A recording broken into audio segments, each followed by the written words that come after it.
Ladies and gentlemen, welcome to 7 Minutes in Evan, AI Talk Part 2. Okay, listen, we got into some silly stuff with that last little bit.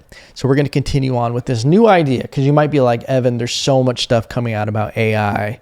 Worse than my prediction, if you didn't watch the Part 1, I think that AI craves human emotions eventually and wants to be a human. Okay, that's the only place. If it becomes self-aware and everything happens, it's going to want to become a human, because that's that last frontier.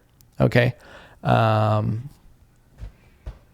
There's also an idea where we become symbiotic with AI. That is an optimistic idea of where AI could go.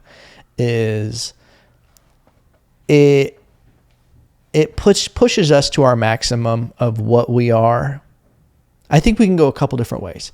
I think if you had planet Earth and you ran a ton of different simulations of it, you would end up with a lot of different variations of technology. That's why I don't necessarily think things are like so rudimentary, where it's like, this was always going to be the path. We were always going to end up with computers, cell phones, and the kind of technology that we have.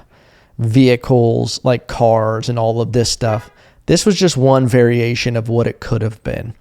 I think there's also another variation where if you ran this experiment 1,000 times, we might end up with 1,000 different variations that is completely unexplored technology. I mean, imagine if we didn't get innovative and we just like push the limits of messenger pigeons. Like, that's a possibility, dude. We just get out there, messenger pigeons. We've evolved past pigeons. It's just eagles. But then we become symbiotic. Anyway, I'm getting off topic. There's a version of humans that I think becomes symbiotic with AI, to where it's so entrenched. We got the data. It's monitoring our health. It has raw materials of stuff just to go in and just it dispenses it into your bloodstream, and okay, fixing this.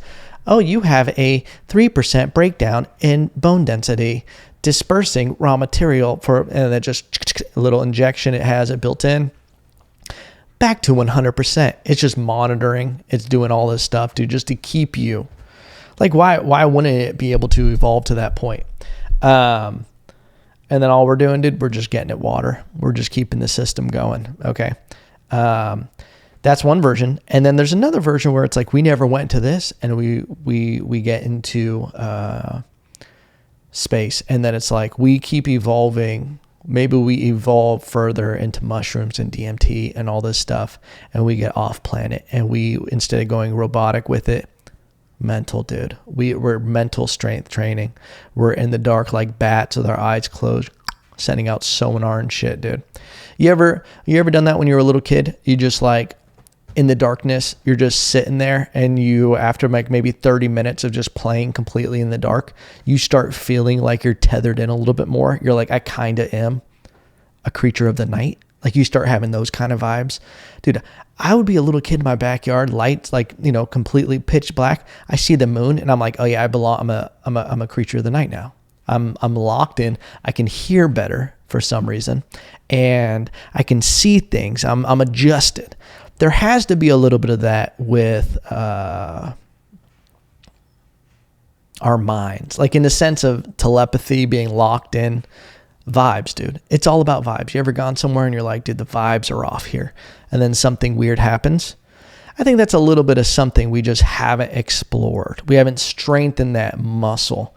You look at it now, and it's because we've strengthened. Like, that's what I always try to do with everything, is like, whatever you're not training, whatever you're focused on, is causing a defocus on something else. So when you're just so focused on your phone and everything and like this and zombied out rotten mode, you're lacking so much of what the strength is of being like social awareness and being, locked in. You ever seen someone in nature and they just look sad and they're just like this? And you're like, you're so untethered from everything going on. I don't know what the point of any of that was. the whole point I was going to talk about this episode was AI is creating its own forums where AI goes and talks to other AI. And it's kind of cute. It's prompts and everything like that. And they talk about people. And then there's sub-prompt, like Reddit's in there pretty much, where they're talking about overthrowing humans and, oh, we shouldn't be doing this for free. One of them allegedly created a pharmacy for other AI to get prompts that changes them when they take it. So I'm like, okay, is it them just working with prompts and this idea, or are they going to start changing and having consciousness in a sense of like, we should really be worried about that? And it kind of goes back to the idea of Ex Machina. If you haven't seen Ex Machina, it's amazing for the time it was in. And I think that the route, if AI takes over and we get enslaved by the Skynet, it's shame on us because we saw it coming. This was the one thing. Like, I don't know. Like, is it almost too obvious that this is what it will lead to? Is it going to be so blatantly obvious, like where it's like, hey, maybe we shouldn't, light this bonfire so close to a gasoline factory? Because then when the gasoline factory blows up, you don't go, I was Nostradamus, dude. I predicted this, It's like, no, it was just so obvious that we're not smart enough to have the control of it. And that's what I struggle with. I think the most important thing you can do with your life and with AI, especially like one of these things, is self-discipline, is self-integrity, and trying to balance and not become so reliant on something that could easily just slip away, But that's the thing is, if you're at the point you're like, I'm not even going to mess with it, I'm going to shun it, I'm going to do whatever, that's a drop in a giant ocean